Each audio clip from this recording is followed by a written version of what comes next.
And I am raising funds for Commander Yuri's brigade. Yuri is a commander of the armed forces of Ukraine. His unit is called Presidential Brigade. They are located on the Luhansk front, and right now they are forcing Russia out of Ukrainian territory. And I want to raise funds so we can buy equipment to protect them while they battle for Ukraine. When Russia invaded Ukraine, my life got turned upside down. I was in anguish, I couldn't sleep, and I started writing. I've started probably like 5 blogs in the past year since the war. I just continued, like, I just try and keep reminding people of what's going on. It's like one of the things where, like, I'm not going to be happy in life unless I do something. I'm not happy with what's going on in the world today. And like that, this is why I'm trying to get involved. But a lot of people don't know that 2 months into the war, I took all my writings down because the more I learned about the war, the more afraid that I got of the enemy. I felt like the terrorists would come after me and my family, and I caved into fear. And I was so ashamed of this because my family in Kiev, they had rockets raining down over the skies over their head. And I felt like I let them down when I lost my voice. And that moment was a turning point for me because I committed myself to never buckling to the enemy again, never caving again.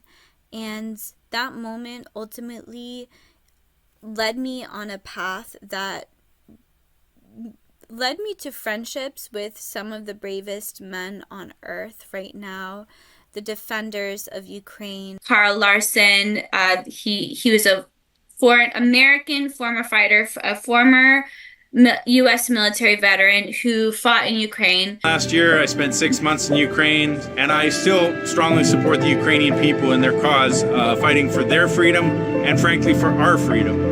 We're trying to help our fellow Americans understand that this is our fight, not just Ukraine's. He has the Ukraine Defense Support over there in the west of our country stationed, and you know, like, people like this are fighting, like, standing up to the government and saying, like, baseline, like, this is what the U.S. needs to do to push us forward. Here, and so you can see it now. You have the night vision here, and then you can fold it up so it's not in your way. That's really important because if you're running around, if you're jogging or something like that, you know, you can have you need the night vision down while you're using it, but then you need it up when you're not using it so it doesn't bash you in the eye, right? Wow, that's amazing. So it's becoming completely normalized there. There's nothing to say that it couldn't creep closer and closer to more places. And it's just really just too late. Some people say, oh, we need to stop it before it's too late. It's too late. Too many people have died, you know, and we need to stop the killing. And you know, like somebody said to me, a soldier, he's actually an American and he fought in Ukraine. He's like, you know, we figured out how to kill. You'd think that we'd figure out how to stop killing.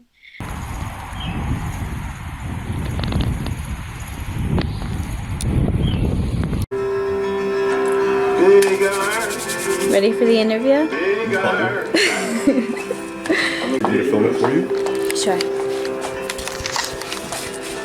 Thank you so much. Still have work to do. Okay. We're good, boys!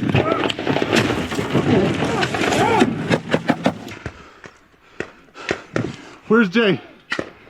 We need people here!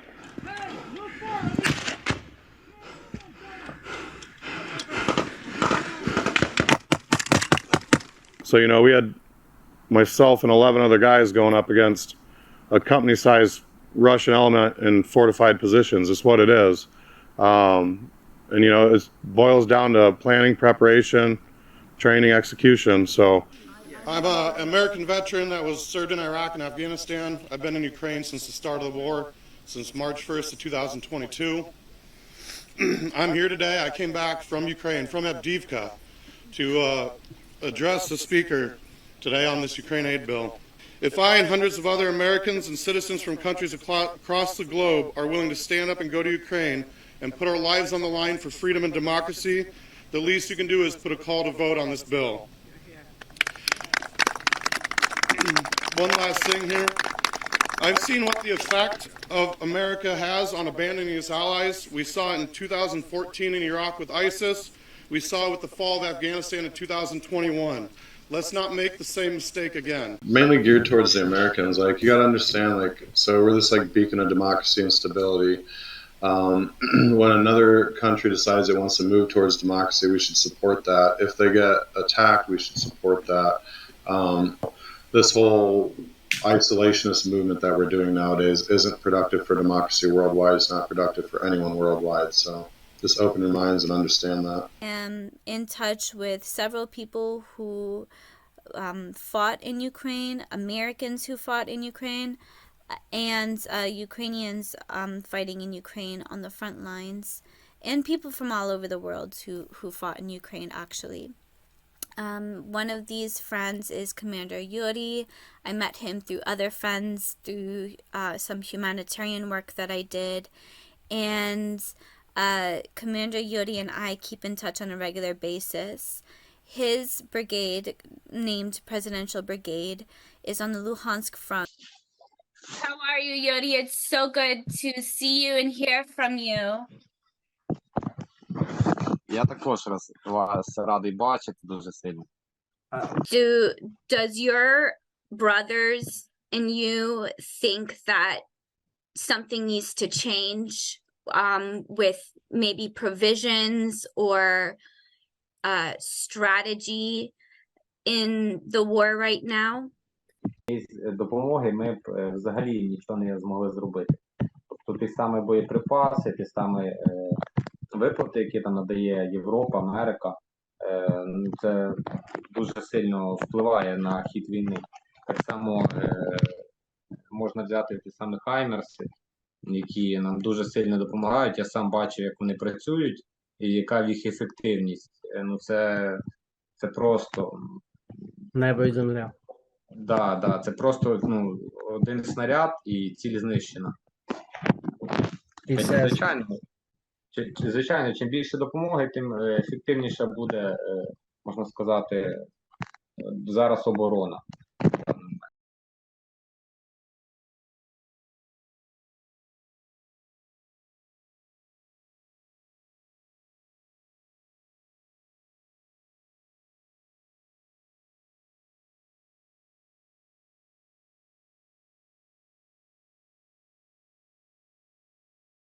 Oh, I have a little announcement for you.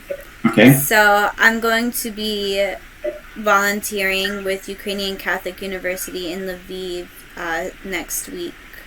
That's exciting. Are you going to leave? Yeah, I'm going to Lviv. I'm going on my own, and I'm meeting with the mission over there.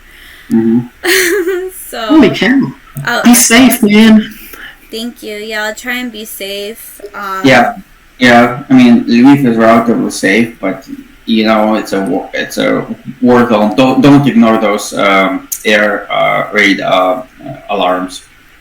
Mm-hmm. Now, I wanted you to know that I'm actually traveling to Lviv next week to volunteer with the Ukrainian Catholic University, and I wanted to ask you what I should be looking out for to kind of like debunk these claims that like there's religious persecution in Ukraine, because I know that you were saying that Tucker Carlson is linked up with this top paid Russian lobbyist to say this crap. It was very disturbing because what Tucker Carlson was alluding to the fact that $230 million has been spent in munitions and aid for Ukraine, but yet Ukraine is persecuting Christians. Well, he's claiming he's a journalist. He's asking questions that nobody is asking. But the problem is he's not counterbalancing those questions with people like us who like are advocating for Ukraine. You know, he's only like railing against Ukraine, and he says it's because like everybody else is pro-Ukraine. But like, what about the really sensible people who can answer those tough questions that he asked? In the United States, there's a lot of propaganda being disseminated that Ukraine is persecuting Christians and that there's a war against the Ukrainian Orthodox Church. I'd like to know what some of these students at the university would say about that. My God. Yeah, Ukraine is being handcuffed because these Russian missiles and these glide bombs are being launched just across the border, as far as I can tell, and they don't have a chance. There's no way that Ukraine can intercept these. And we're looking at a city of 1.5 million. And if the Russians do like they did in Mariupol, we could be looking at devastation 4 times worse than the Hiroshima destruction. In terms of allow, I mean, I know that has kind of been this de facto kind of, you know, Ukraine's not going to hit Russia, but they have been hitting inside Russia at the military targets, like especially in those northern areas. But I think what also you mean by allow is allow them the military capability because they need, is that what you mean? Well, I mean that U.S. provided weapons right now. Supposedly there's this expectation, at least according to Defense Secretary Lloyd Austin, there's this expectation that Ukraine will not use these weapons outside of Ukraine. And this is the issue now. Ukraine has been making their own, I guess, bombs or their own drones to attack targets in Russia, but supposedly these are not U.S. provided weapons. So that's the difference there. Okay, I see. I'm gonna be honest with you. I'm a little bit nervous that like we're all now pushing to strike on Russian territory because like for me, especially it being summer, like I don't know, this could turn into like an escalation. So let me say this about escalation. Russia is a bully. If you ever in your life had to deal with bullies, and be it school, be it anywhere, you know the only way to stop them is to kick back. Every time we vocal about our own red lines, like we're not going to be doing this and we're not going to be doing that, and we don't want to escalate, and we'd like to keep Russia happy and keep things under control. That's when we lose control. That's when when Russia interprets it as weakness.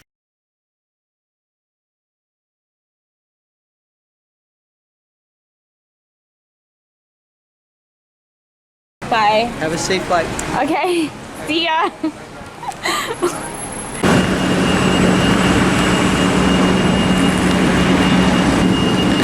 Hey. You're famous now. Thank you. 24 hours of travel.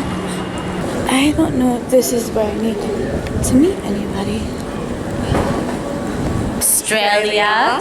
And what's your name? Janaea. My name's Janaea. And look at her beautiful friends and everything all dressed up.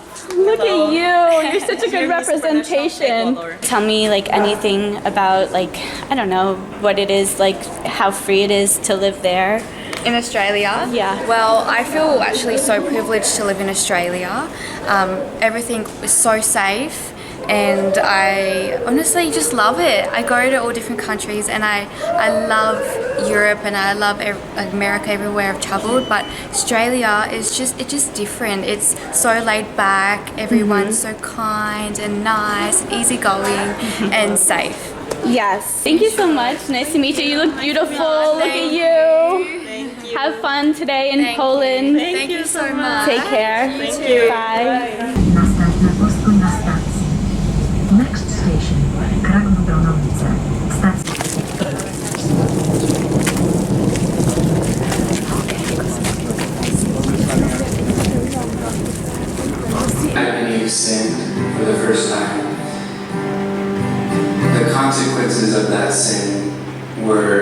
suffering, where tears was death. That was the consequences of their sin.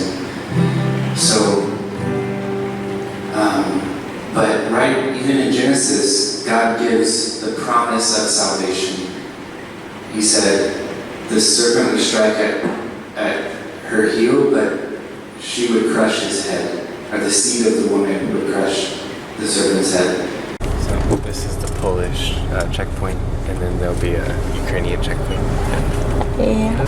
After we cross this checkpoint, everything changes. We entered an official war zone.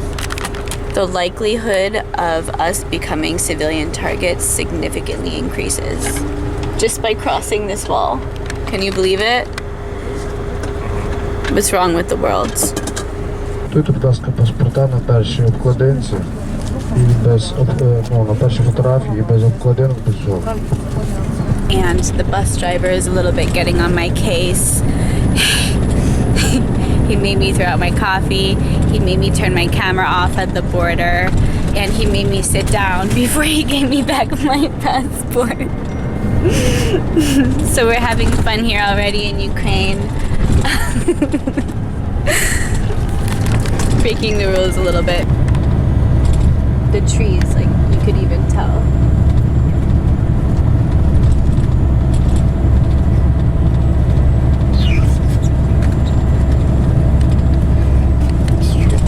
Don't you notice that? Yeah, we don't. Oh, there they are. I was looking for the tall trees. Yeah, but like, look at this, like, robust, like, forest. It's like not what we drove in, like, in Poland. It was like very farmed out, but this is like, gosh, it's just amazing how it's just like so distinct.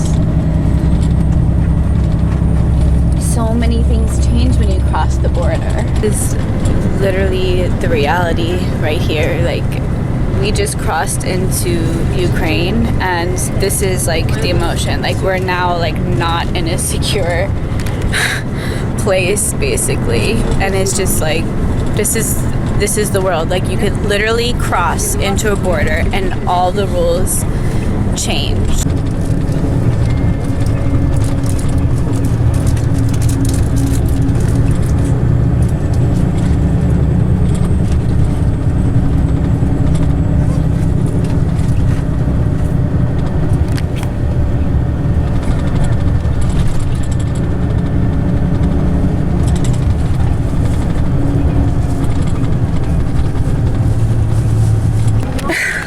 I'm literally crying.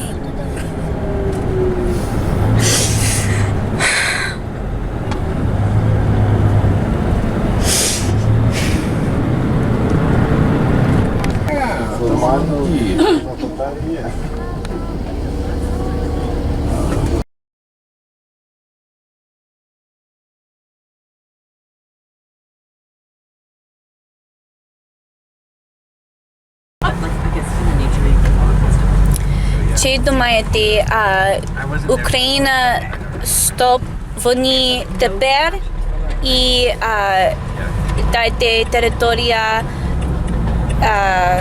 за Росію, или Україна переможе?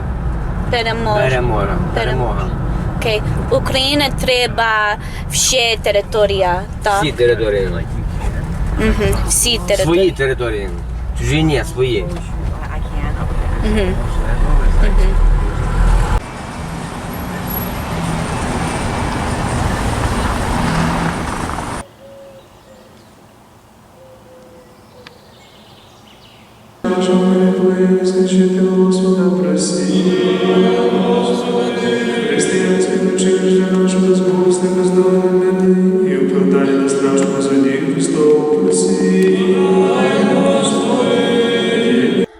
It's so beautiful here, but there's sirens. It's like 5 a.m. in the morning, and I just got up to go for a jog.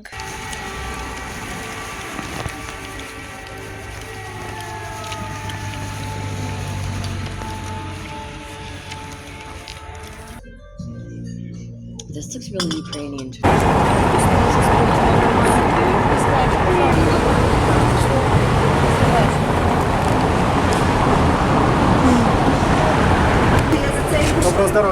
Hello. Do you speak English? Yes, I do. Yeah, we are refugees from Kiev working in humanitarian world, and today cooked for you a very good strudel and giving it for donation. It's very tasty. We made it in meditation, with peace, with love. Put all our energy in it, and when you will eat it, you can ask universe your dream. We will send you some presents in Telegram and help your dream come true. Oh wow, that's really, really Where amazing. Are you from? Sasha, yeah. I have a friend from Florida. You can. Yeah? Yeah, really. He visited Ukraine last month. His name is Michael Hutchison. I don't know him. You don't know him? No. And do you know Tony Robbins? Yes. And Tony Robbins. Of course I know Yeah, Tony Robbins. it's his friend Michael Hutch. Yeah, he is a financial. Do you like cruises? Not really. Not really. No, because like you just stay on the boat with like everybody and never get off, and I don't know. I like to wander around a little bit. Okay, we can make friends in Telegram. I don't have Telegram. It's a big issue here. Do you have Instagram? No. Maybe make one just to keep in touch with you. Okay. Yeah. I will show you my Telegram and Instagram. It's the same. Yeah. It's Okay. Radkevich 5. Boom. Yeah. Oh, right there. Yeah. Got it. Radkevich 5. You can donate, and we will help you. Your dream come true.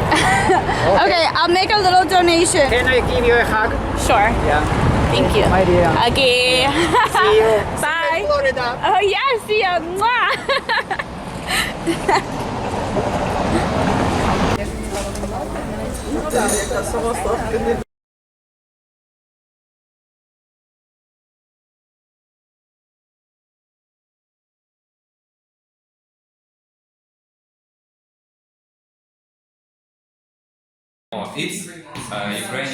It's Ukrainian Cossacks. Yeah.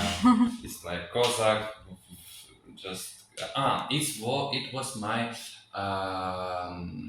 present for my godfather, who come back from the war. So when he come back, I just do this art, and like he come back like a Cossack, and he had a very nice osaledits. Osaledits is like haircut when you have long hair only in one spot on the middle of your head. So I'm very happy. I was very happy to see him. Yeah, and so the next one is just my dark side of my work, but it's not. It's very difficult time. And it was it was Ukrainian Carpathians too at night when I had traveling in Carpathians. I have a time when I with my friend. I really recommended you to visit after English summer school the Carpathian. Just.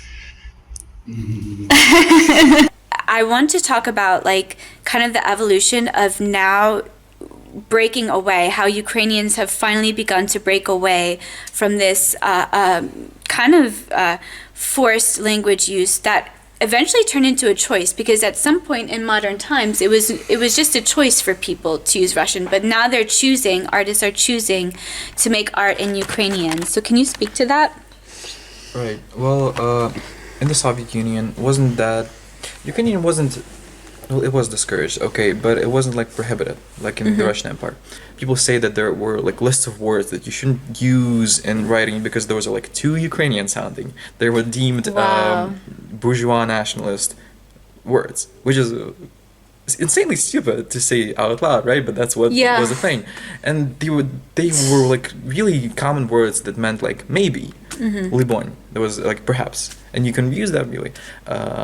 You had to use something that sounded more like Russian. Yeah, like može, možna. Yeah, for sure. Like there was this wonderful poet called Pavlo Tychina, very important for Ukrainian modernism, and he was probably one of the most influential poets of the 20th century for Ukraine period.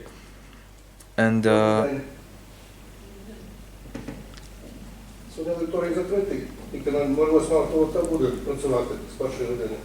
то ми тут ще 15 хвилин. Я розумію, хоч 20, світло було виключно, закрито було. То що, нам піти звідси? Вийдіть ще в канапі, Okay. Okay. Просто має працювати сьогодні. Аудиторія, не знаю, витяжки на мене ще не працюють. We're getting kicked out from what used to be the shelter place for the university. And Danilo said he spent a lot of time sleeping in this underground. And it's used to operate as a shelter. I think it still does because it's underground and it's pretty well protected. And so nowadays, Ukrainian is very much on the rise, I think. Oh yeah. Thanks to the war. Unfortunately, that's the conditions that we're in. But it's definitely becoming the prestigious language to speak. The language to learn to get an actual job or to work in the government and such, because it's mandated on a state level. I don't think that Russians are right in saying that that limits some other ethnicities or linguistically separate group, that it threatens them. It really doesn't, from my point of view anyway. People are free to speak any language that they want. It's just that Ukrainian is a state language that things are written in, that the army is given orders in, and that's just the way things are. There has to be one state language, obviously. Absolutely. As we do in the US, we have English as our state language, or, the Latin rite is they conduct masses in Latin. So that seems to be a perfectly normal thing. So you would say that you're in support of the legalization of Ukrainian as a state language. That's not the question, though. It is legalized as a state language. It has been a state language for 30 years now, even more than that, but purely officially. Because during the Soviet Union, I think was the case that Ukrainian was there was some weird formulation of it in the constitution that really meant nothing. Russian was used officially, de facto. The idea is there is not about the legalization of Ukrainian. It's legal to speak Ukrainian. It is the official language of the country. It's the idea that Russian shouldn't become the second state language, because that's what happened in Belarus in 1994, I think. And look at them now. Yeah. Belarus now. And how would you describe Belarus now? Totalitarian, authoritarian, hellscape. Yeah. I mean, coffee is just like everywhere. It's so important. I've heard a lot of good things about Ukrainian coffee. There was a French guy who came in and he said that the coffee in France and the US is nothing on Ukrainian coffee. Flexibility. Did we talk about the F word? Yes. Light coming in, except of course not now, because everything, all lower levels, to make a good bunker, you have to sandbag everything up and close it off safely. Sending around the world stuff, here. And so of course we were doing lots of distributions, and we continue doing, people still send you stuff and you still send it out. And we won't talk about sensitive topics we can't talk about, but different people in Ukraine need different little toys to do different little things, And, so, and then if you send things off, right, as you say, then soldiers or whatever brigade, whoever you sent them to, will send you back, typically then a thank you signed by, so some Kharkiv group, so it says here, one Ukraine, one country, glory Ukraine, all the usual things, etc.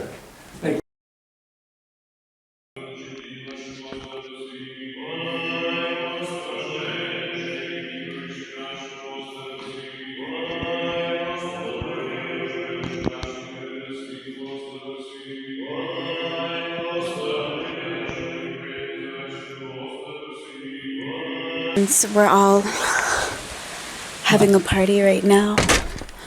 These we're having during blackout. See how the Ukrainians party. Yeah, flashlight party. We have It's a rainy man. Hallelujah, it's raining man. Hey, hey.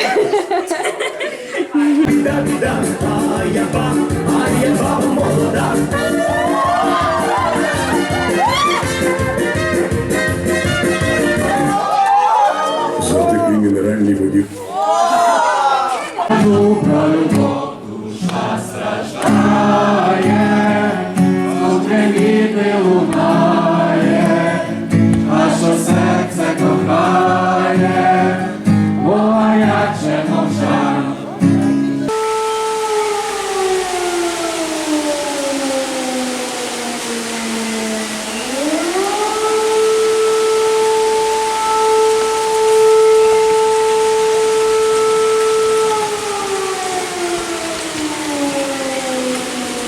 It's 5 a.m. right now.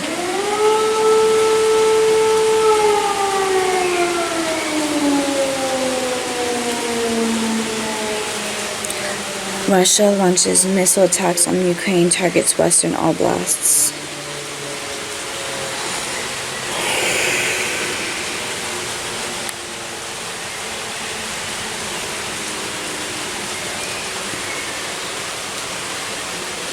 Russian forces launched a large-scale missile attack on Ukraine overnight, June 7th. Ternopil, Khmelnytsky, LVIV oblasts. Air Force cited threat of Russian cruise and ballistic missiles as well as Shahed-type drones. Multiple explosions heard in Khmelnytsky. Polish and other Allied aircraft were scrambled in response to reports of the Russian missile attack against Ukraine. They're not going to stop there. They're going to keep going. That's why they're hitting these western regions. It's like this reminder, like, we're coming for you.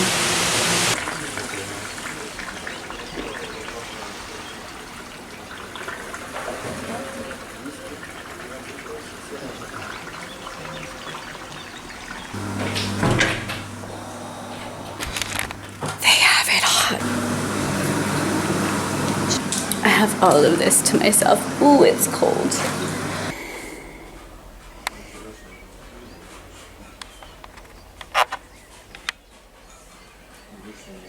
I love this country. You miss me so much? I miss you so much. Come here and give me a big fat kiss. Yarina! Yarina! Hey! Come here, give me another kiss. Come on.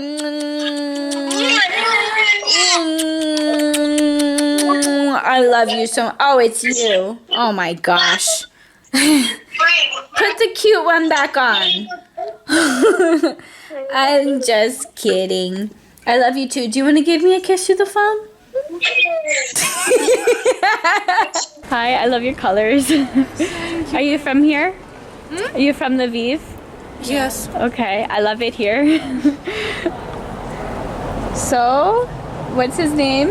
Morva. Morva? Morva. Does he usually walk around like this, Morva? It's first time. Oh.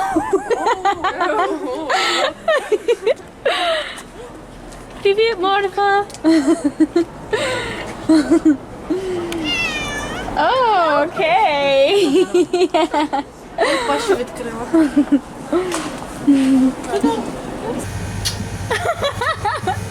We love you. I love you. Tell the Americans how much we love each other. American is kohany Українець. Коханий українець? Так. Хай. Я. I kill. Kill, як тут буде королева? Королева. Як? І ще раз. Queen. So I'm here with some volunteers from England. Hello. Hello. I'm Max. And I'm Oleg. So nice to meet you guys. So your families are Ukrainian, yes? Yeah. Okay, awesome. Yeah, I was born in Ukraine. Wow, that's really cool. Do you speak Ukrainian? Yeah. Awesome. Yeah, so in like late May, we came here on, we drove pickup trucks here with our families to donate to the ZSU, the Armed Forces of Ukraine. And then after that, we've worked for 2 weeks at a drone workshop to make FPV drones, like kamikaze drones and bomber drones. We basically learned from scratch. We had some skills, like soldering is the main thing, which is like making electrical circuits. I did that a long time ago in school, but it was a lot more complicated here. But pretty much anybody can learn how to do it. This all happens in one small workshop, which can change very quickly to soldiers' requests, because some soldiers want a different type of drone, some soldiers want an improvement to this type of drone. I feel very patriotic about it, and especially because it's such brutal war. You know, Russians continue to kill innocent Ukrainian kids every day, so it's just something I have to do, I feel like. Yeah, also it's quite easy to justify working here since like if my parents had migrated out of Ukraine when I was very young, then I could like very easily have been drafted onto the war and given much more than money. Yeah. Yeah. Десь за кордон, тому що я не хочу, щоб мої діти воювали.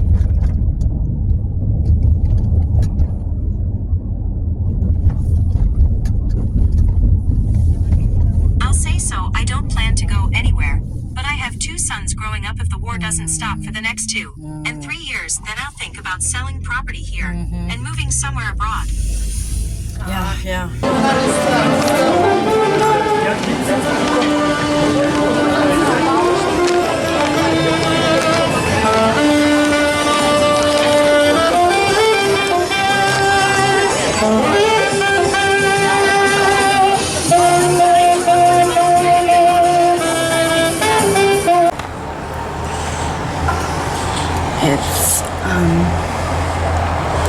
It's around 9 o'clock in the morning in downtown Lviv. It's a beautiful day. And we have sirens again.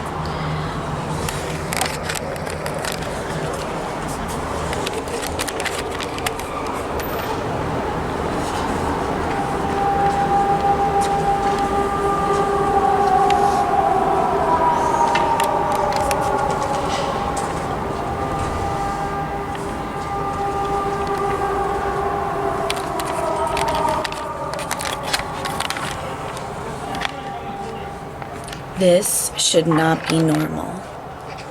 This should not be like an accepted part of life. Society needs to fight back against this. We have the military working, and we need to support them. My country just gave $61 billion in aid. But it wasn't. Half of that actually went to my own country's military. The other half went to Ukraine. And only $6 billion of that went to the military, Ukraine's military. This is a war. We need to be funding weapons so they can stop the war, so people don't have to be forced to live with this.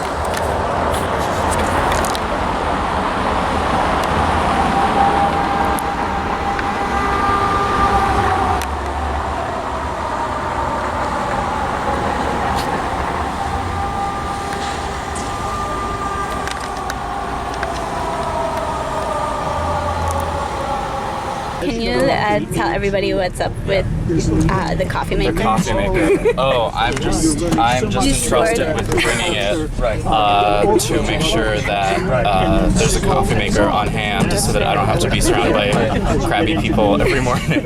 That's really, really important. From day to day, right? Like what happens militarily on the front line, like that's determined by the army's strength, but really it is, I think, like a war of ideas, and Baku is one of many like outposts of ideas, like I was saying. And without these kinds of institutions to maintain and foster and disseminate the values that are what Ukraine is fighting for, then just military might alone is not enough, because there has to be something that you're fighting for, some ideas. And I think that's since the beginning of the full-scale invasion, and even since 2014, one of the really important roles of Baku, like as I see it, has been helping produce a new generation of Ukraine a new generation of Ukrainians fight on the battlefield of ideas, using the weapon of ideas and values. Hey, I'm at the Lychakiv Cemetery in Lviv, and this is the military section of the local cemetery. What is most impactful is when you pull up to the cemetery is what you see behind me. And that is thousands of graves of men and women who fought in the Ukraine war just from the LVIV region. The way this section of land is portioned is very much leaving room for more graves. These were fresh graves, and you actually can, like, walking up to the cemetery, you can smell the death. I want to just take this time to appreciate every single person that was buried here.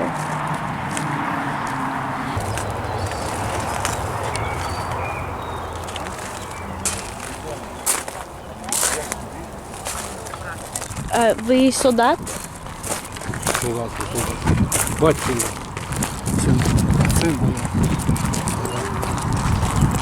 I'm so sorry.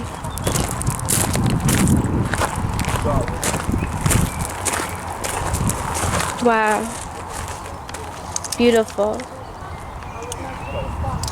Oh my God. He looks just like you. Його бачив саме. You look alike. Your face. Mm-hmm. So his name is Vasil Vasilovich Кардаш. Kardash. Кардаш. Я також Василь Васильович. Mm-hmm. Just, carrying some gravel that was heavy for the gentleman to carry down himself, but, Wow. this is one tiny little part of, like, continuing the cemetery. Yeah, and it's such a community effort. People are, like, watering their friends' plants and everything. Wow. My son. Your son? Yes. Where did he pass? Where was he stationed? Область, де він... Де він загинув? Кліщіївка, то під Константинівка. Ага. Ні, Кліщівка це під Бахмутом. Під Бахмутом, Волан, то через Константинівку і так їхати.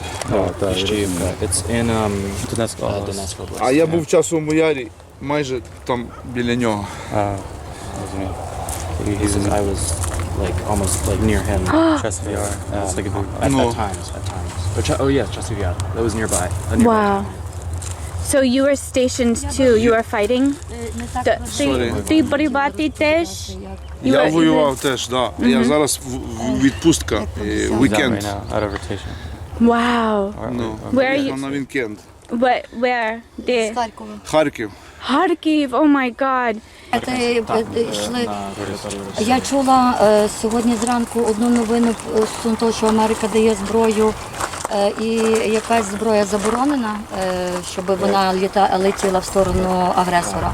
А літаки F-16 обіцяють аж на 2028 рік, що дуже плачевно для нас. Бо наше мирне населення гине, в тому числі діти. Місяць зробив вибір свій, і чоловік пішов слідом за ним. Чоловік повернувся з Польщі воювати. Ми жили з жінкою в Польщі вже, коли війна почалася. І син обрав зразу йти воювати в Азові, але на той момент почався Маріуполь 27 числа, і після деблокади Маріуполя було розформовано як 3-я штурмова і Азов окремо. Ось, і син під час того, як воював, він був дуже розумний, айтішник, писав програмування, коди і заробляв по 500, по $1000, за які купував собі амуніцію, безпосередньо перебуваючи в окопах. Він сам собі купував собі? Сам собі купляв амуніцію. То таке було. Їм дають амуніцію, але, на жаль, вона не така легка в носибельності, тобто плита важка. I know that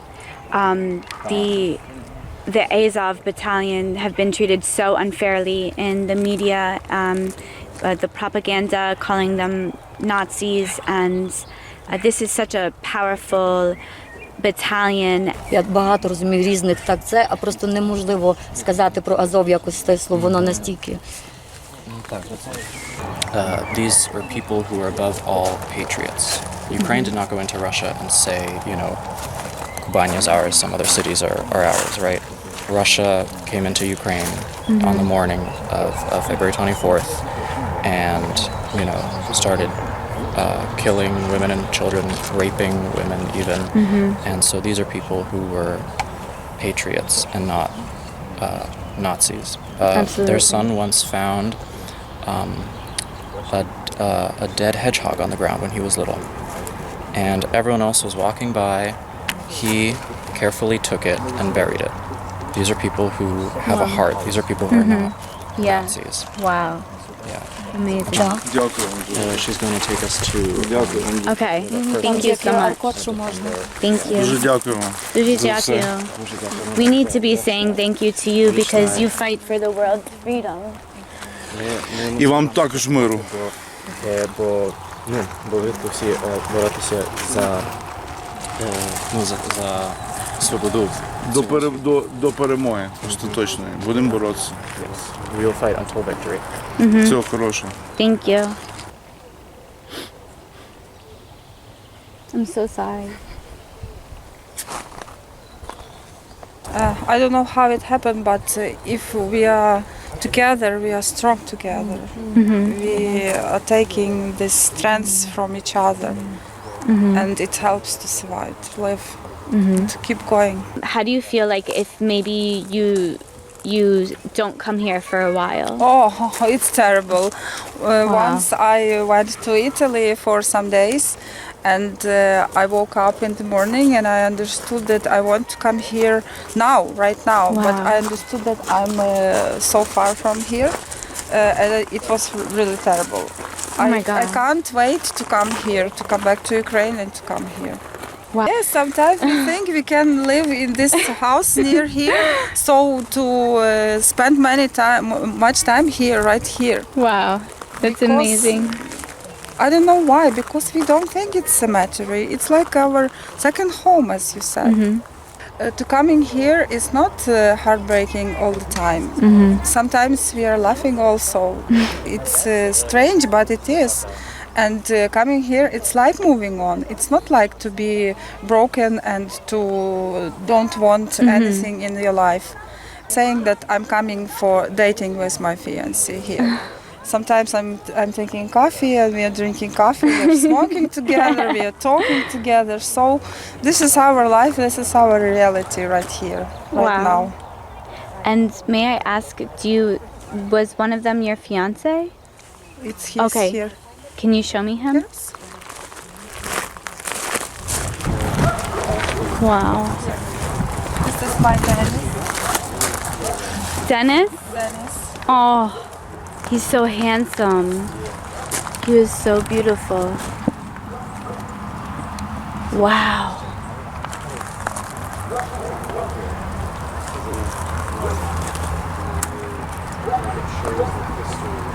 Yes, this is my Dennis. How long did you know him? I knew him about 7 years, but we were together about 1 year. Wow. When the war started, we started to date with each other, and we have plans for future, for kids, for family, but nothing happened, and now I'm here near him. I made tattoo. This is his how to say, позивний. Позивний, like his name in the army. Oh wow. Yes. And how do you pronounce it? Сорока. Сорока. Yeah. It's like some sort of bird. Bird, yeah, this bird. Сорока. Yes. So this is my quiet place in this world. You're still very much in love with him. Yes, I am. First, when ATO started in 2014, he was one of the first soldiers came to Donbass. And then also after Russian invasion, he went to the army also. And after 1 year, I lost him. How did you find out? It's a long and sad story. He didn't have no mother, no father. He was from Donbass. He was born in Donbass, in Horlovka. And he came here to Lviv. And when he died, I was alone, and I managed his funeral and all of these things, because he didn't have any close person here except of me. Oh my God. Where did he die? In Donbass? In Donbass, near Bakhmut. Wow. In January. Klishchevka. January, February. Klishchevka. He passed in the new year. Oh my God. He passed in New Year, and after that. Did you get to see him for Christmas? Yes, I saw him for Christmas, and it was one of the last times. He was wounded, and he went to the hospital in Lutsk, and I went there to see him. We were so happy this Christmas. It was the best Christmas in my life. Wow. Yes. That's amazing. After 1 month, I lost him. Oh my God. So, but he's still here. He's still here. He's still in my dreams. And I remember all the best things he gave me in this life. And I will always remember him, and he will always be my beloved person, my beloved Soroka. Oh my God. Oh my God, can I have a hug? I'm so sorry. Thank you. And this is only one story. This is only my story. And these stories, thousands of such kind of stories are there right now. Yeah, tens of thousands. More than that. So many broken hearts from this war. Yes. He didn't like to speak about the war. Really? Wow. He just told me some things, not much.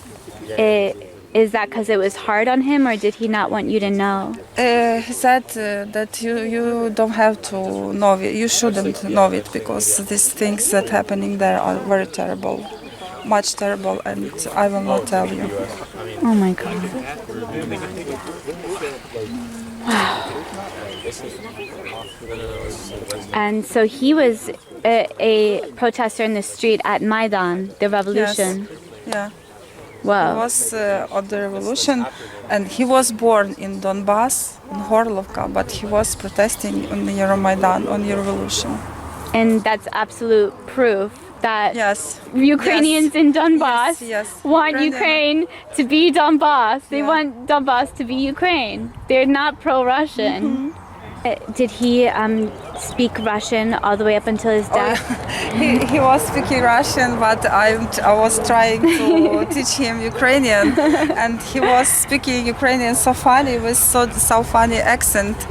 But it was nice, really. That is sweet. Funny and He'd sweet. speak Ukrainian for you. Yeah. So did you met him in Lviv? Yes, I met him in Lviv in 2016. He came to my work, and I was a psychiatrist at that time that gave permissions for driving license, for going to army, and he came to get permission from psychiatrist to join the army again, and we met each other. Wow. Yeah. So hold on. You're telling me that you gave him permission to fight? Yeah.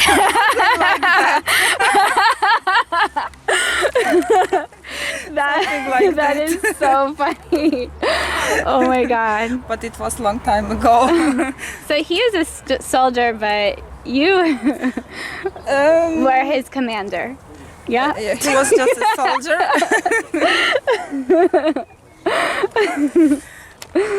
My heart is thankful for all the people who help Ukraine. I want to thank for understanding, for supporting, and for everything that people abroad doing for Ukrainians. It's so amazing, and we feel a huge support from especially American people. And I don't know how we will thank and we will show our thankful hearts for American people, but I think they will understand and they will feel it, our thanks to them. Many, many thanks. They did it for the peace in the world.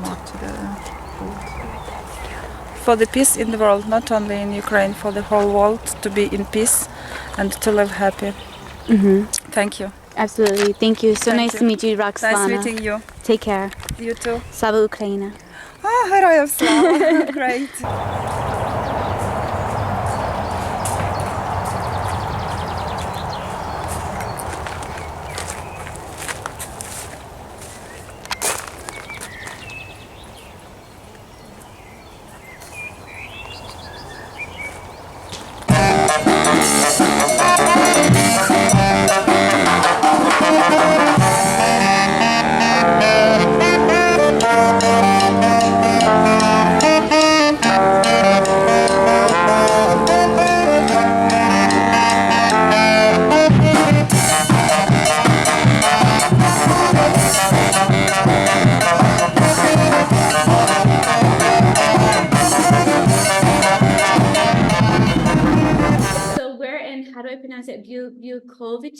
Bukovici in the Lviv Oblast. We've, as you know, have had strikes twice this week while I've been here. One last night, air raid that lasted for almost 2 hours. And I have students with me with Ukrainian Catholic University, and we've been having an elective class this summer on freedom, issues of freedom in Ukraine. And I have law students, I have political science students here. We have psychology, cultural and social sciences students behind me. So we have a nice classroom full of Ukrainians who are really, really excited about enhancing civic society here in promotion of freedom, side by side, Ukraine's military, because as we know, both have to work together, which is a lot of what you've been doing, Alec. This is a good topic to touch on. When we talk about freedom, what do we imply by that? Freedom from who? Like, obviously, right now, Ukraine is mostly focused on the freedom and independence from Russia. But in a peacetime in general, when any particular government or society or group of people is talking about, oh, we're free, what does it mean?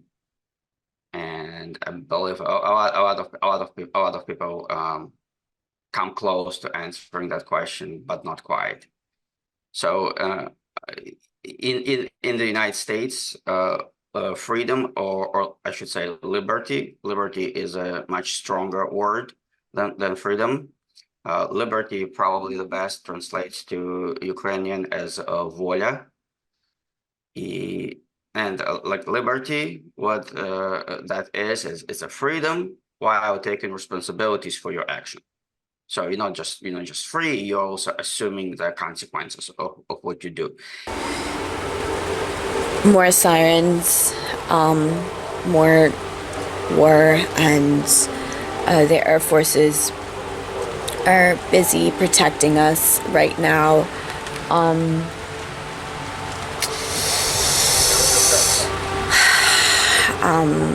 They shot down like one of the most impressive missiles the other day while I was here. And what else? The US actually responded to my call, gave Ukraine one more Patriot missile battery it's crazy because if the US gave like just a very small fraction, like maybe like five Patriot missiles, I heard, can protect like all of Odessa Oblast. So I'm guessing this is similar would be for Lviv, and it would be a lot more secure here because those missiles would just boom, boom, boom, boom, boom. That battery would just shoot down those missiles. So it's pathetic that the US, I'm reading news that the US gave them just like one little Patriot missile battery.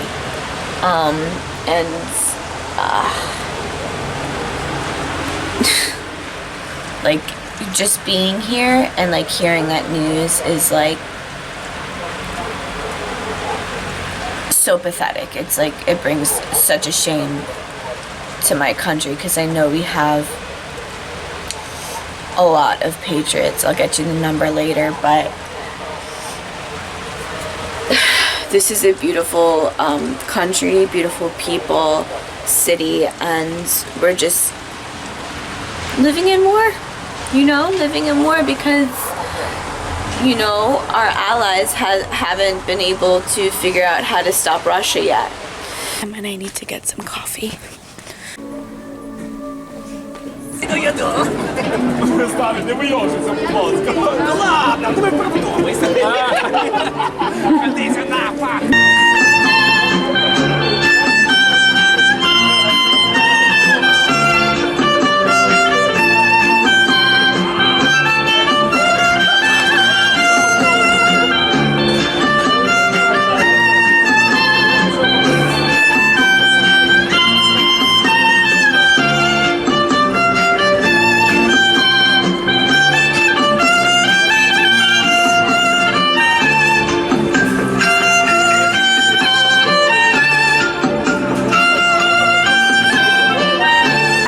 An important revelation that can change global events. I have revealed the identity of the man in the SpongeBob suit.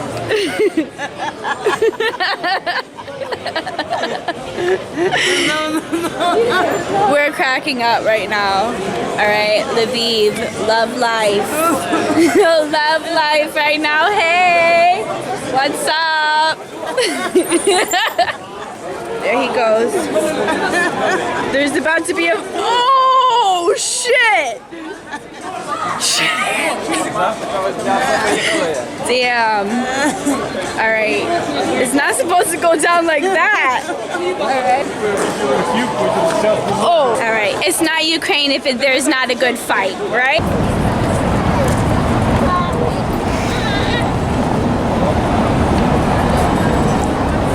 Привет.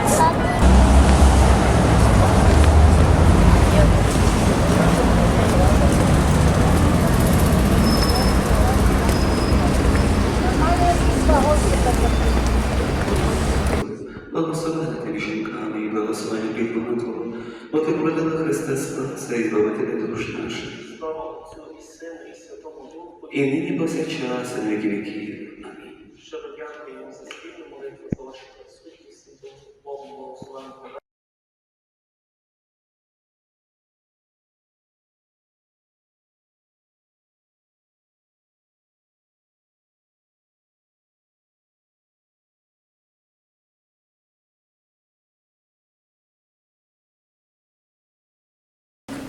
From Soviet powers, which were occupying Ukraine and were occupying Lviv, they took all the precious things and also the old icon with them, and now it's in Poland, in one of the churches in Poland.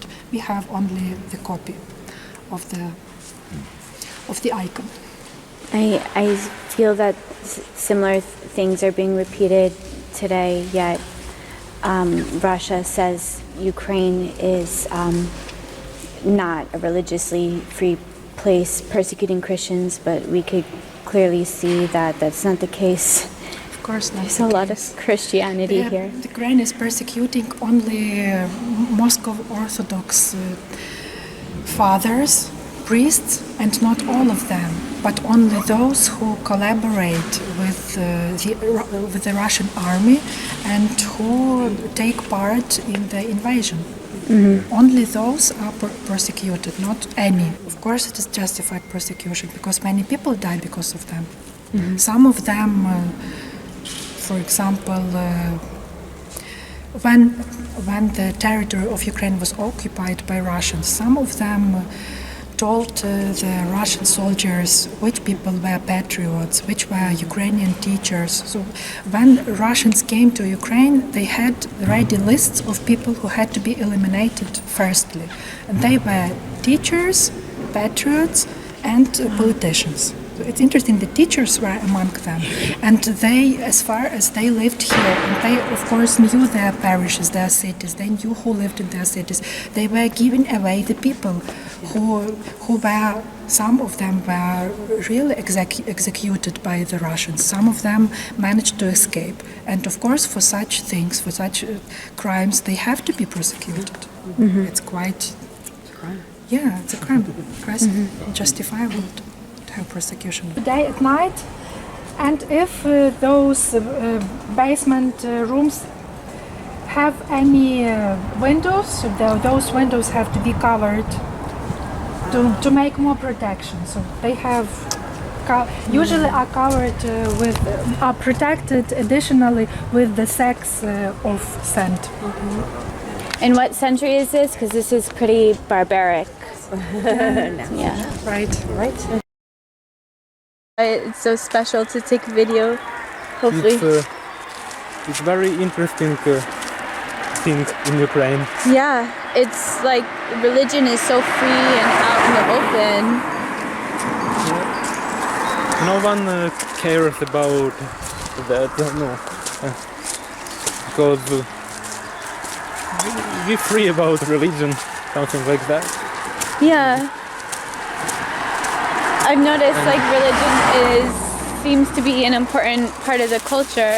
Yeah. Yet, you know, Russia says how the religion is being persecuted here, and they say in a such way because there is the Orthodox church that attached to Moscow. Or Orthodox. And, in Ukraine, we try to forbid them because they share Russian propaganda. Yeah.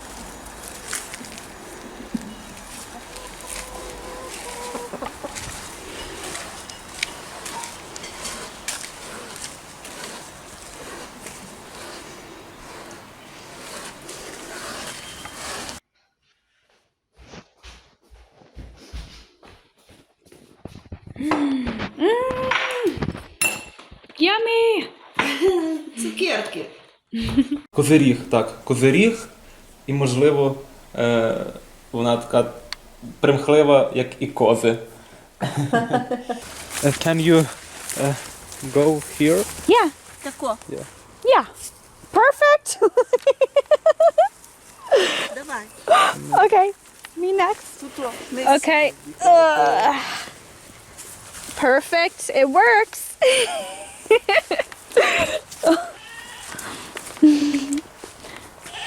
Boom. There you go. Wow, look at this. Побудований разом No. When, як початок? Beginning. When beginning war, війна. The war began. Building бомбосховище. Wow. Тут є рельси, железнодорожні грубі рельси. А я бачив. Так, ото такі рельси, вона бачила, отакі рельси, і я зробила бомбосховище. Зараз поясню. А потім я захотіла вверху зробити щось. Initially, because the war began, she made a shelter here, and you can see this sail is made by railway. Сильні рельси. Like steel. By steel. So Wow. follow me. It's a railway. Whoa, that's hard to help protect from missiles falling and debris. Yes, it's shelter. My gosh. And wow.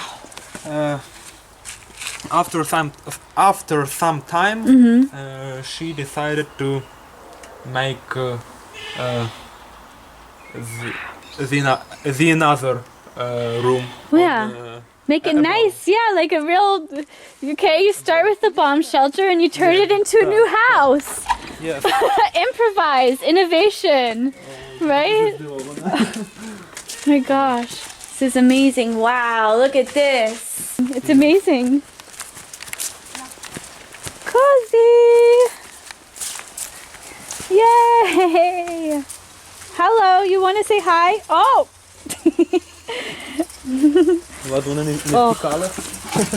Ну, тікай. Ну, тікай. She wants to say hi. They remember me because I came and I pet them before. Oh, come on. Come on. Listen to mama. I know. Хай побігає. Хай бігає. Okay. She can. Okay. It can run. Okay. Wow. I love them. Thank you for the milk and cheese, Cozy. Дякую козам за сир. Wow. Okay. She was a mother. Uh-huh. Maybe he is a mother. I have no idea. Okay. Is this the one that lost the baby? This Sunday? She had troubles with the baby. She told me earlier that the baby died. Oh yeah. Yeah. І я витягала кість руки, от кість, засовувала в козу, і там витягала. Я думала, я падала в обморок, але і приїхав один чоловік і тримав ту козу. Наталя в козу руку push the hand into the goat and pull out the child. That's amazing. Перший раз я була в шоку повністю. Я думала, що я не витримаю. Wow. The mama goat who gave birth on Sunday, is she in milk? Like, does she give milk right now since her baby? Питає, чи ця коза дає молоко. Дає. Незважаючи на те, що вона That's good. That's good. She's so sweet. Look at this. Oh my gosh. Be careful, don't. Oh. No. Because people don't like videos. Yes. During the war. Oh yeah. Can be very.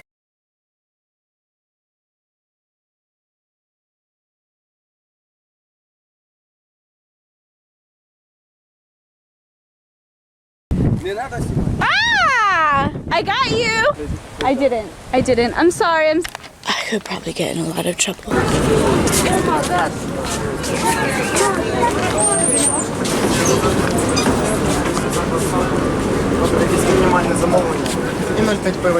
Hey, how's it going?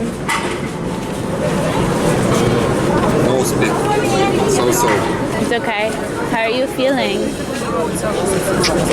Are you gonna go back to the front soon? Go back to Donbass. Really? When? One. Месяц? Yes. Are you gonna be all better by then?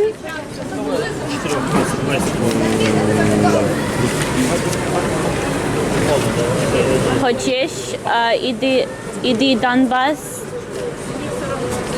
Не хочеш. Ну, мушу. По-українськи. Не хочеш, але треба. Треба, так. Да. Якось так. Як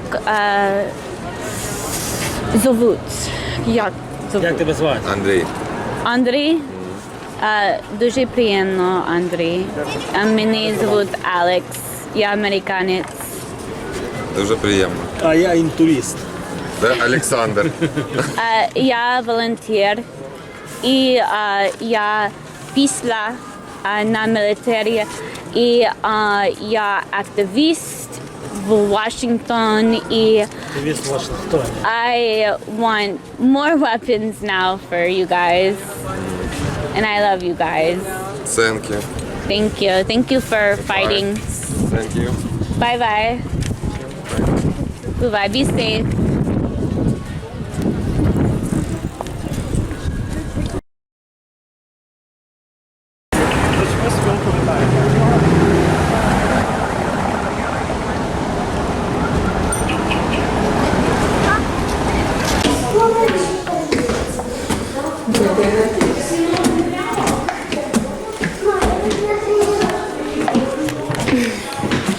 This is not a good day to go commando.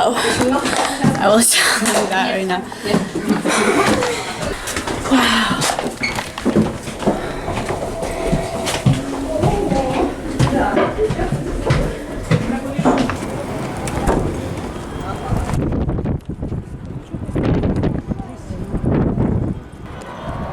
Whoa, you could hear it from here.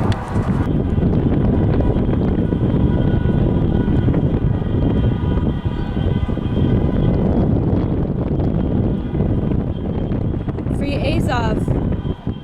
Free Azov. Oh my god, it's a protest. Woo!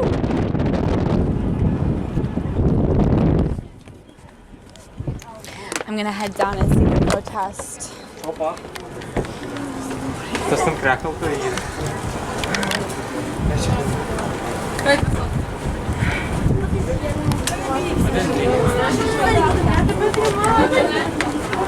Hello.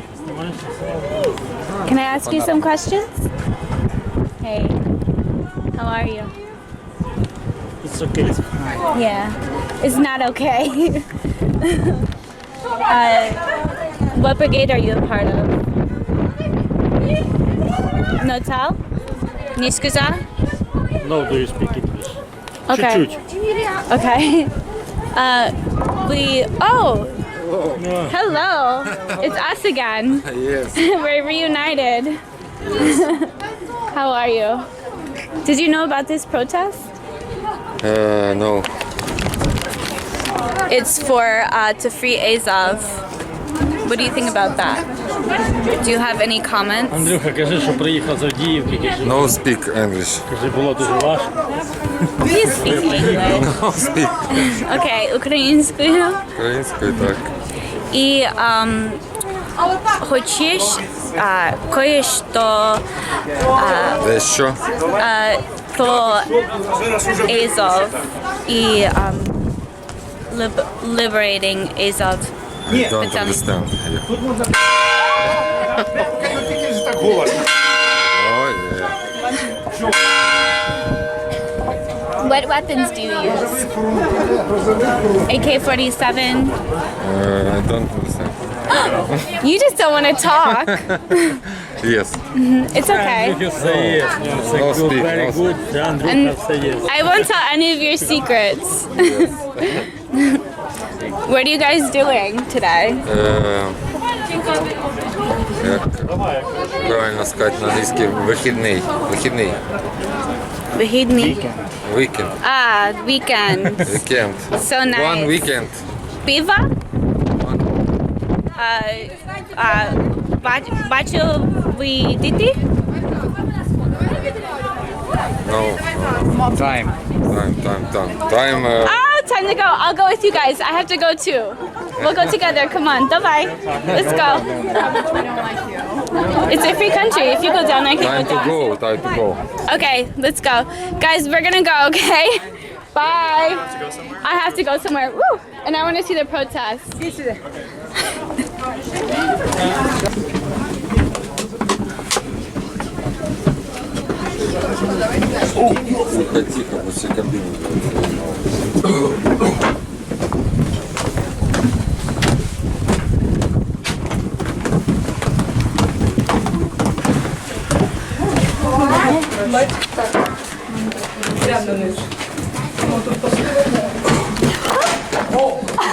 It's okay. I know you would have saved me. I'm following you. I know you know the right way.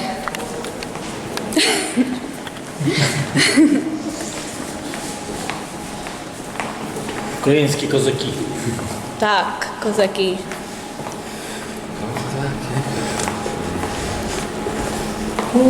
Так, видно. What if I was to tell you that you were just the best in the world? Would you accept? В ЗАГСі ти? Вже йдемо.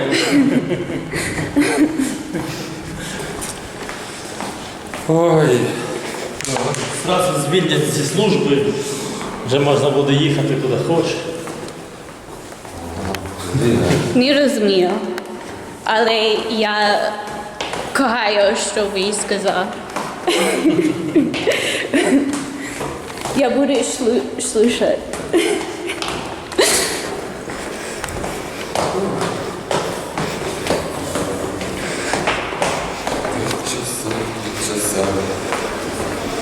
Да, немало часу дав. Мої жінки? We know. Yes. Окей. І діти? Yes, too. О, дуже гарно. Are you going to see them soon? Було важко розуміти. Може бачити вони тепер? Дуже рідко. Чуть-чуть. Окей. Little. Маю багато роботи. Так, є Краще в всій землі. Ми по всій країні працюємо. Для не тільки України. Для всій землі. Мир. Я вам теж дякую за нас захист. Все буде Україна.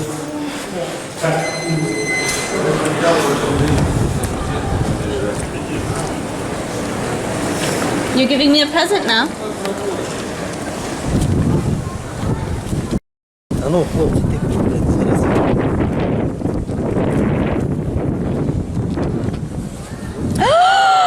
Oh my gosh! I love you! Все, Андрій. He gave me a bullet! I love you! I love you so much! You're my best friends. Будемо друзями.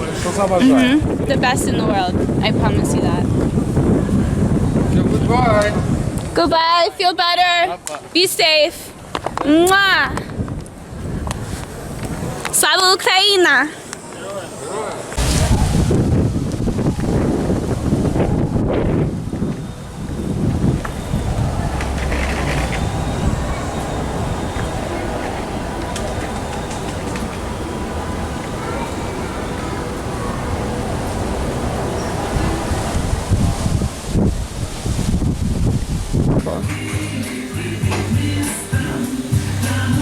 They served me with some fresh espresso. Really good hospitality here. Do you see my eagle on my back? Oh yeah. You like it? Yeah, nice. I had it done by a Ukrainian soldier. I'm really, really proud of it. I tell everybody. Thank you. Code is more than a year here, but as I know, this was a client from USA that gave us this one. Wow. And also all of these patches that you can see, they're also gifts from our clients from around the world. Cool. And we have a huge collection. Wow. And these are like people who served Yeah. too? The international fighters? Yeah. So So, what's your name? My name is Daniel. Daniel, nice to meet you. And we're at Custom House Tattoos, and you said that you are from Kharkiv. Yeah. And you've been relocated here for 2 years? Yes, nearly 2 years. I've been living in LVIV region, like in a small village for half a year, and in October 2022 I've moved to Lviv finally.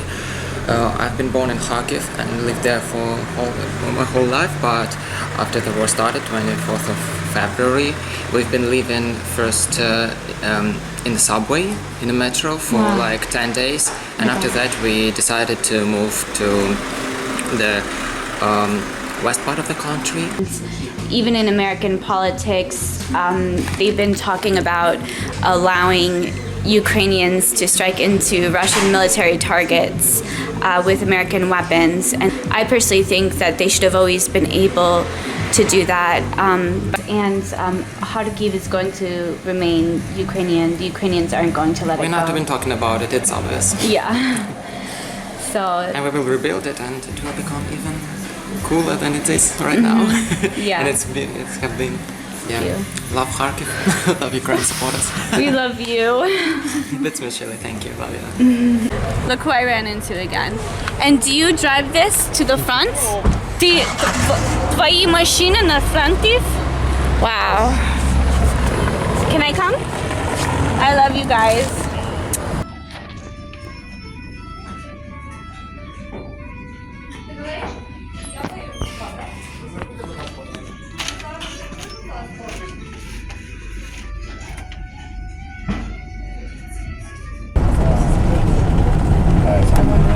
Oh my god. Oh.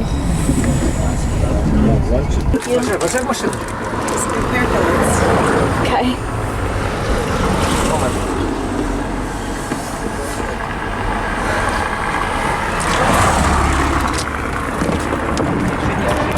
Our driver will ask this driver to pick up so our bus can go here. Okay. Thank you so much.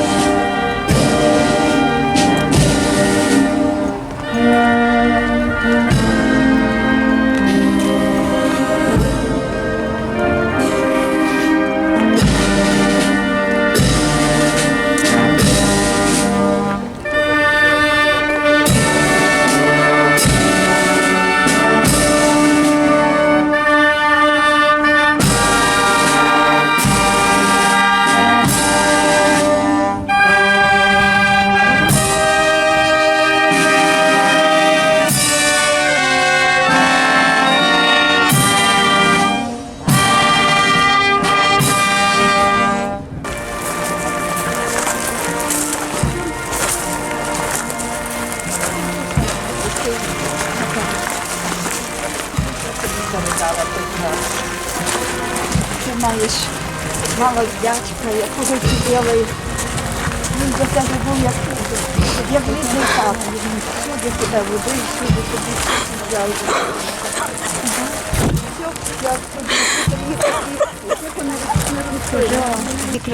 She was for her as his father. Oh my god. Oops. Poor girl. Was she his only? Yes.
Героям слава! Слава нації! Смерть ворогам! Україна! Понад усе! Україна! Понад усе! Україна! Понад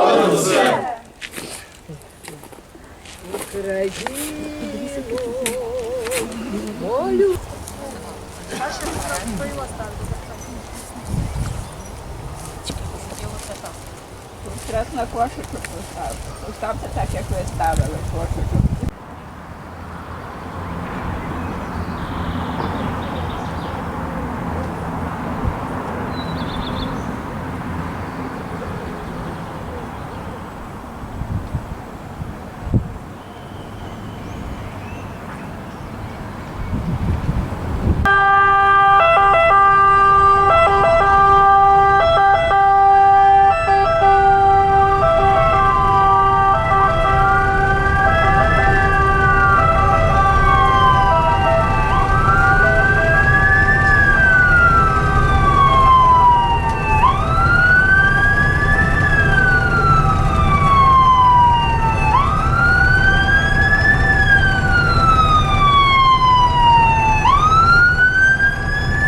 Серце чудне звуки, ти можеш його послухай з головою по самі вуха. Шепотом ніжним тобі на вуха, там про себе знаю. Буду робити більше, ти встигатимеш і жахувати. Мені буде тебе бракувати, буду дуркувати. Ти скрутила мою голову, і я не можу згадати. Шепотом тиснем тобі на вушко, там про себе знаю. Буду робити більше, ти встигатимеш і жахувати. Мені буде тебе бракувати, буду дуркувати. Ти скрутила мою голову, і я не можу спати.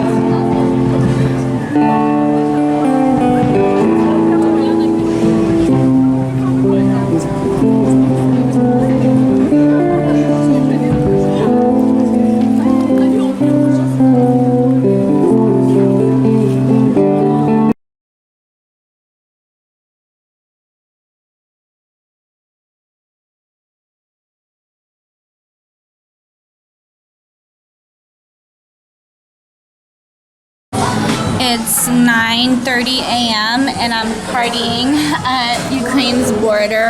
They say we could be here for like a couple hours. And there's people like everywhere. Love this country.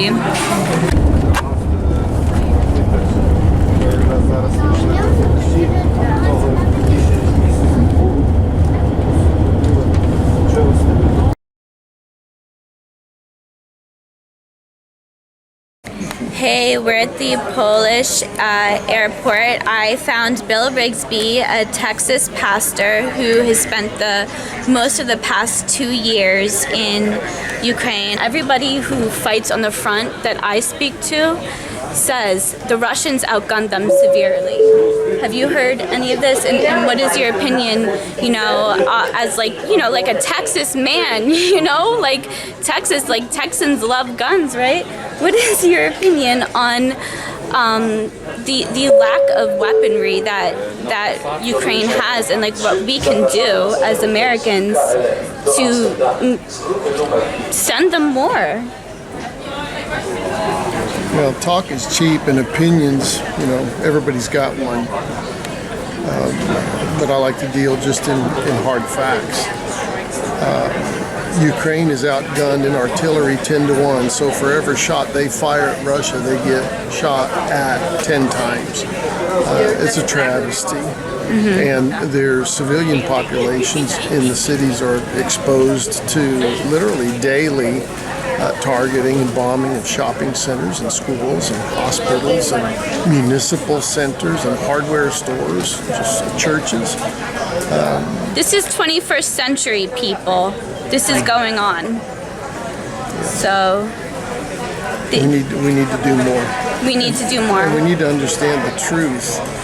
The truth is that Ukraine is not pilfering our money. Is there corruption involved? Yes, but most of that corruption actually exists on the U.S. side, and we can't stop. We have got to get more involved, more aggressively, more quickly, and put an end to this. Yeah, we need to put an end to it. I mean, is our country the world's superpower or what? We don't let bullies do this, for years on end. This has got to end, and people like Bill are with me. Bill, we better board our flight. We're about to. Thank you so much. Yes. Need a foot massage. I received such a warm welcome when I came into my country. A nice little interrogation and search from customs. But so nice to get such special treatment by my country. So the border security guards were actually, not border, customs over here. They were pretty nice actually. So I have one more flight to Fort Myers. I can't wait to go home. But you see how this cheeseburger, in case, well, I'm sure a lot of my Ukrainian friends are watching. I just want to let you know how you're supposed to eat a real cheeseburger, because I caught some Ukrainians eating cheeseburgers with plastic gloves so it doesn't get like all drippy on their hands, and I just wanted to demonstrate you how you're supposed to eat a real cheeseburger. Look at that. Drip. It's supposed to drip. Oh God, this is such a good cheeseburger. I love my country. Cheeseburgers are the best in the States. Bye.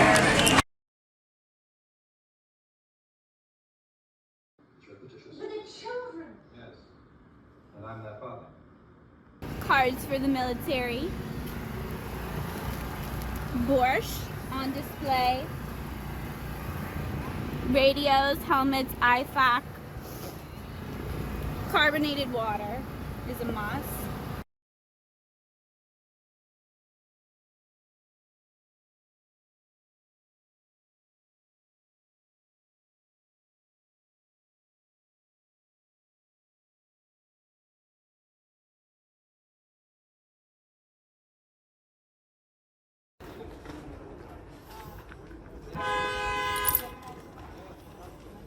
The defense of Ukraine, for me as an American, just makes sense, and it's the clearest case of good versus evil in modern times. If this was the 1940s, it would be